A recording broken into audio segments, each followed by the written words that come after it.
Hi friends, welcome to Nithu சமையல். இன்னைக்கு பார்க்க போகிற ரெசிபி முட்டைக்கோஸ் பக்கோடா எப்படி செய்கிறதுன்னு பார்க்கலாம். வீடியோக்குள்ளே போகிறதுக்கு முன்னாடி சப்ஸ்கிரைப் பண்ணாதீங்க, சப்ஸ்கிரைப் பண்ணிக்கோங்க. வாங்க வீடியோக்குள்ளே போகலாம். நான் இன்றைக்கி ஒரு முட்டைக்கோஸ் அரிஞ்சு வச்சுருக்கேன். இந்த அளவுக்கு அரிஞ்சு வச்சுருக்கேன். கொஞ்சம் பெருசாக அரிஞ்சு வச்சுருக்கேன். ரொம்ப சிறுசாக அறியாமல் கொஞ்சம் மீடியமாக அரிஞ்சு வச்சுருக்கேன். இது மாதிரி அரிஞ்சுக்கோங்க. இப்போ நம்ம இதை ஒரு பாத்திரத்தில் மாற்றிக்கலாம்.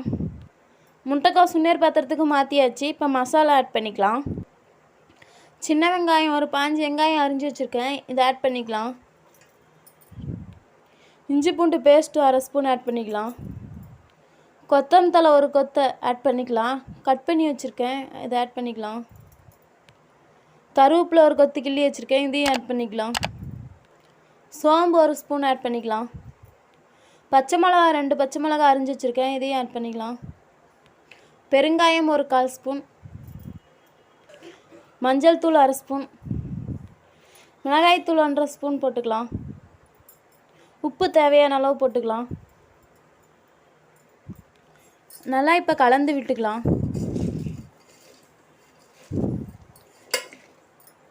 நல்லா கலந்து விட்டாச்சு. இப்போ நம்ம கடல மாவும் அரிசி மாவும் நல்லா கலந்துக்கலாம். நான் கடல மாவு 1 கப் எடுத்திருக்கேன், இதை ஆட் பண்ணிக்கலாம். அரிசி மாவு 3/4 கப் எடுத்திருக்கேன், இதையும் ஆட் பண்ணிக்கலாம். இது ஒரு 5 ஸ்பூன் இருக்கும். நல்லா இப்போ ஒரு தடவை இதை கலந்து விட்டுக்கோங்க. நான் சூடான எண்ணெய் 1 டேபிள் ஸ்பூன் எடுத்திருக்கேன், இதையும் ஊற்றிக்கலாம். இது கூடவே இப்போ இதை நல்லா கலந்து விட்டுக்கோங்க.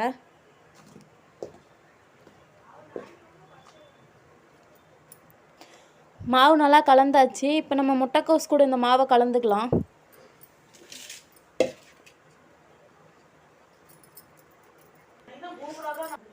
இப்போ நல்லா இதை கலந்து விட்டுக்கலாம். தண்ணி ஊற்ற தேவையில்ல. முட்டைக்கோஸ்லும் வெங்காயத்துலேயே தண்ணி நல்லா இருக்கும்.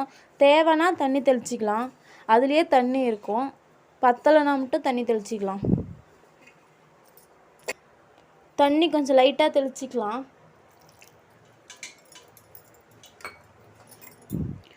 மாவு இந்த அளவுக்கு பிணைஞ்சிக்கோங்க. ரொம்ப தண்ணியாகவும் இருக்கக்கூடாது, நல்லா கொஞ்சம் கெட்டியாக தான் இருக்கணும். இந்த இங்கே பாருங்கள், இந்த அளவுக்கு இருக்கணும். இப்போ நம்ம பொரிச்சிக்கலாம். இப்போ நம்ம கொஞ்சம் கொஞ்சமாக உதிர்த்து விட்டுக்கலாம்.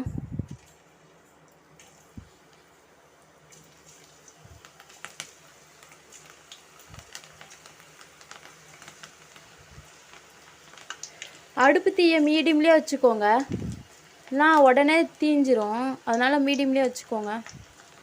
இப்போ நம்ம திருப்பி விட்டுக்கலாம்.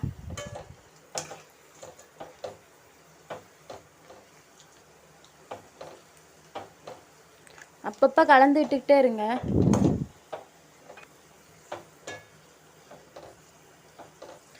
பக்கோடா நல்லா வெந்துருச்சு. இப்போ நம்ம இதை எடுத்துக்கலாம்.